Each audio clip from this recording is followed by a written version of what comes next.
చూడండి, చాలామంది అనుకుంటారు ఇంతమందిలో నన్ను గుర్తుపడతాడా, ఇంతమందిలో నన్ను ఎరుగునా, ఇంతమందిలో నేను తెలుసునా అంటే శిష్యులను కూడా కాదు, ఆడపిల్ల ఆమె మగ్దలేనా, ఆడ మనిషి. అంతమందిలో మగ్దలేన స్వరం విన్నాడు కదా. యేసు కోసం ఏడుస్తున్న మగ్దలేన కోసం యేసు వచ్చాడు, వచ్చి నిలిచాడు. అంటే చూడండి, మనం ముఖ్యమా తండ్రి ముఖ్యమా?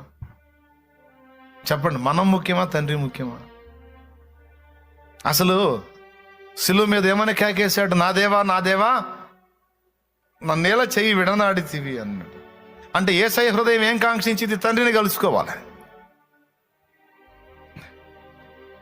అంత గొప్ప తండ్రి ఆకర్షణ కూడా పక్కకెళ్ళిపోయింది మగ్దలేన దెబ్బకి,